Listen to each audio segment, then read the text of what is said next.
Jadi gini Pak, simpelnya gini. Kita kan kemarin ngebahas tentang bab wirid dan warid. Nah, pertanyaannya gini, kata Ibnu Athaillah. Ini kan kontinu Pak. Sesuatu itu pasti timbulnya dari pertanyaan.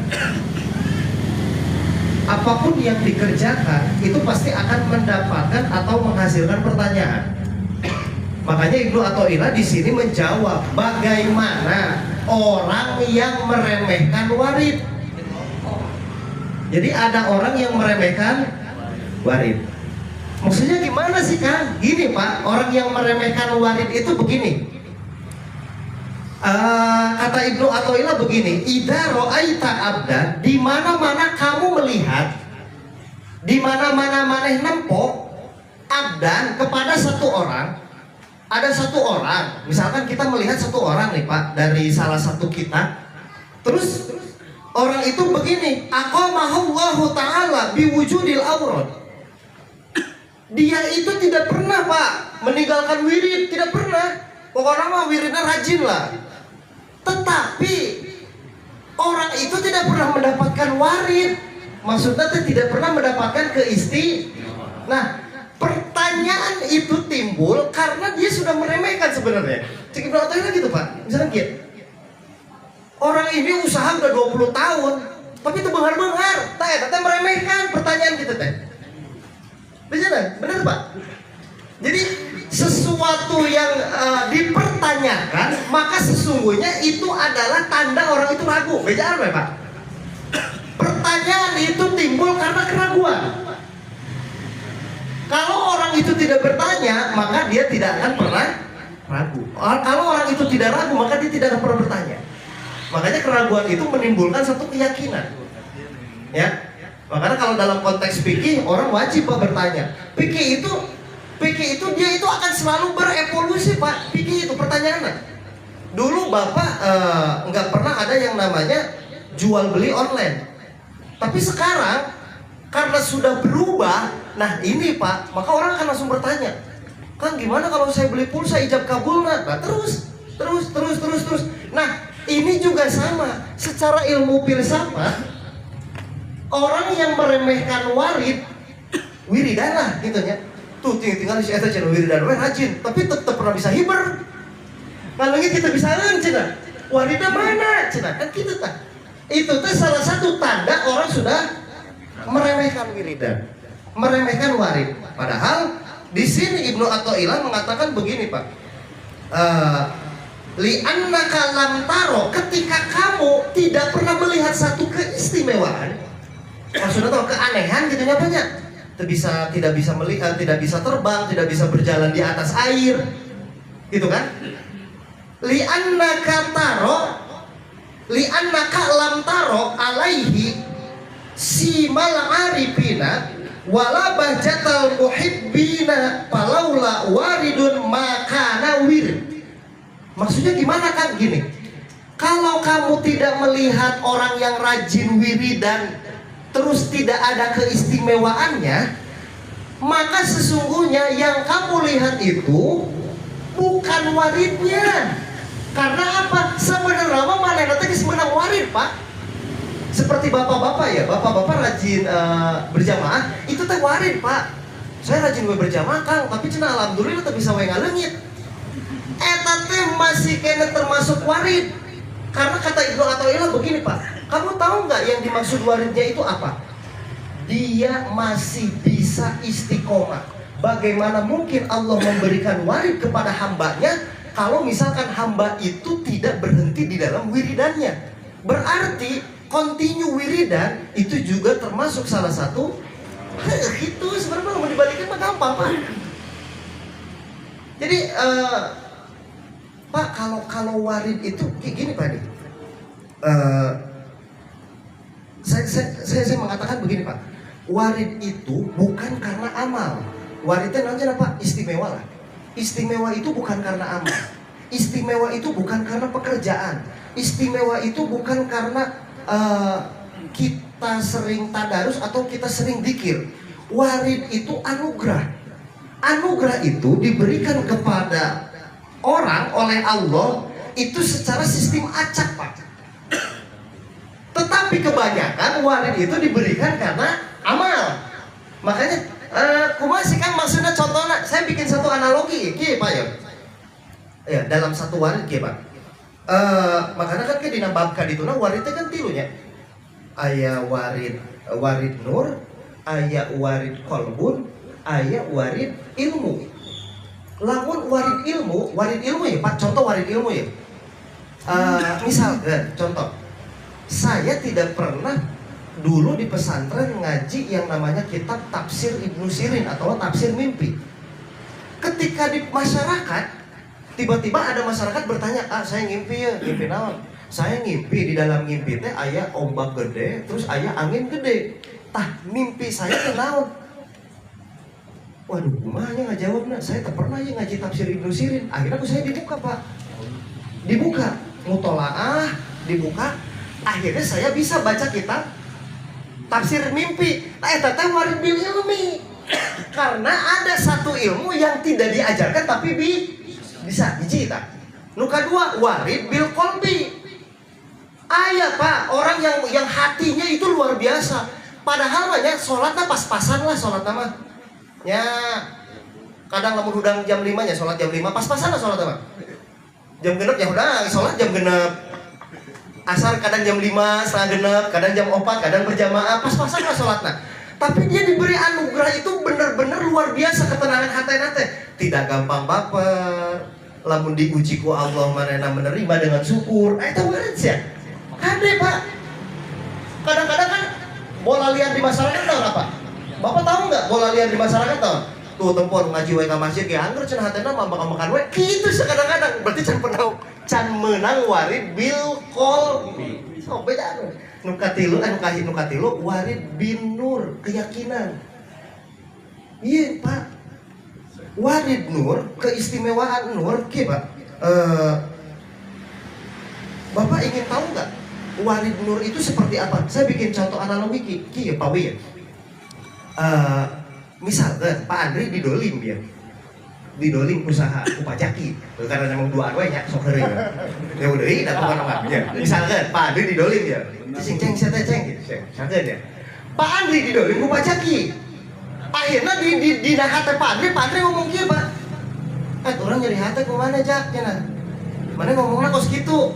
Nah tiba-tiba Pak Andri tadi dibere warid Pak, dibere keistimewaan dina hate nate, dina otak nate mikir kieu.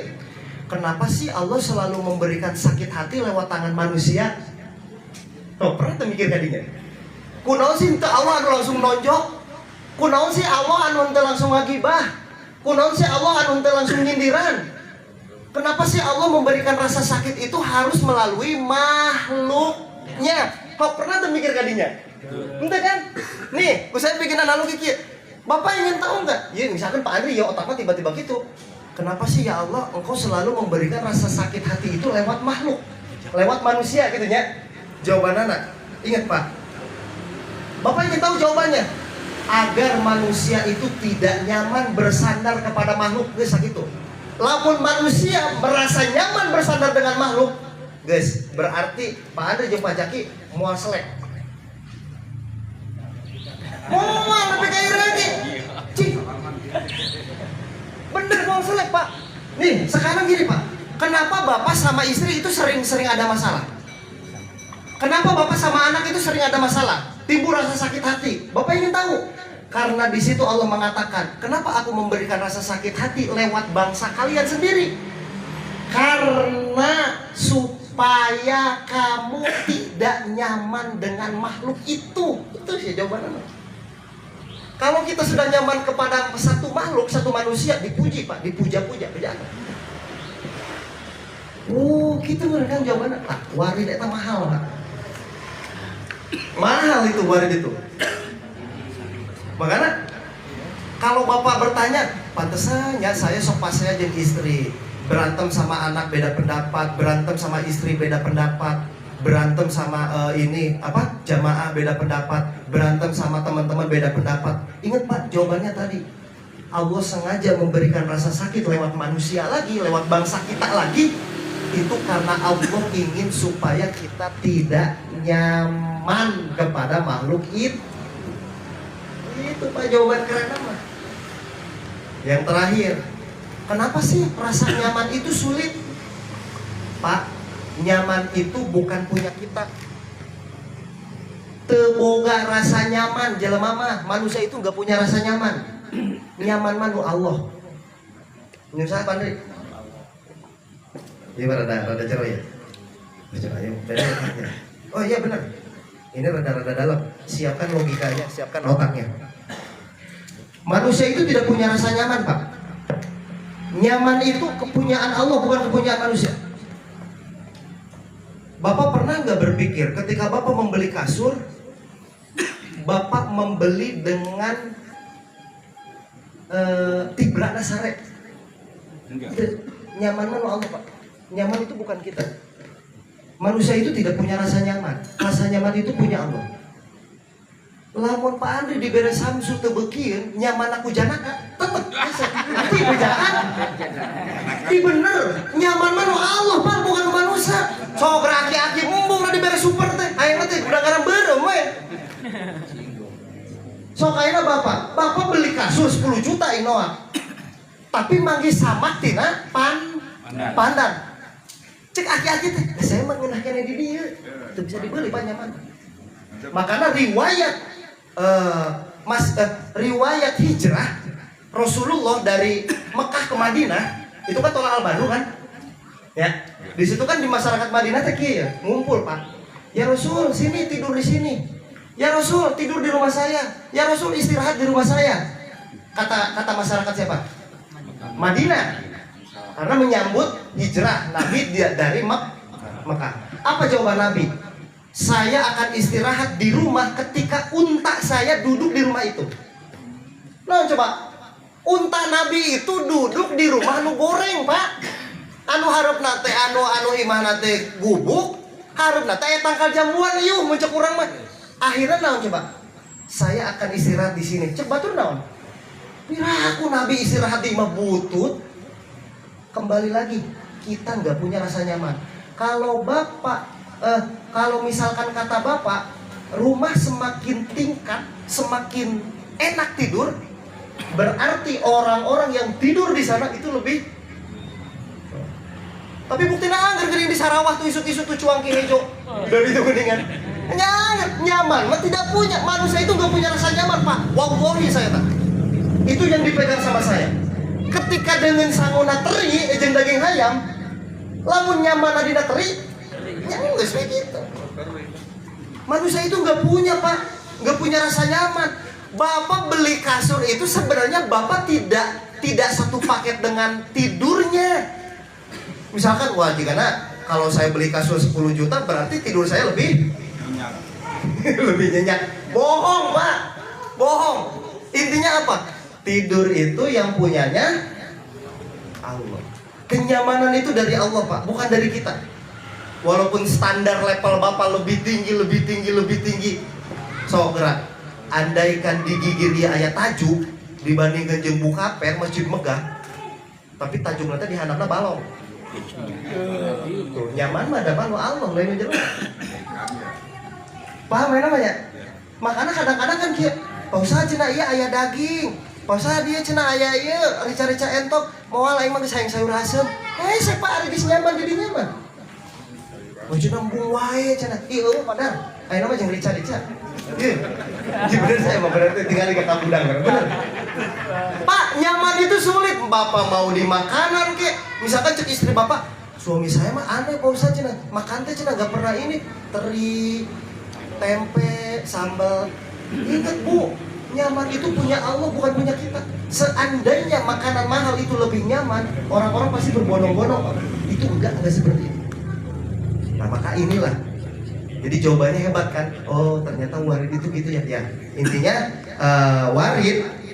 warid itu jangan pernah meremehkan warid. Kalau seseorang istiqomah di dalam wiridannya, di dalam sholatnya, di dalam belajar nuntut ilmunya, tetapi tidak pernah diberi satu keistimewaan, jangan pernah engkau meremehkan.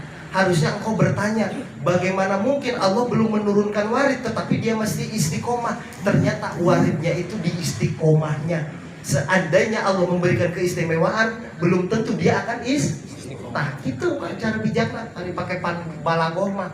Jadi kata-kata nanti dibalik. Mungkin itu saja yang bisa dibahas karena ini lagi selapar kan? Ayo.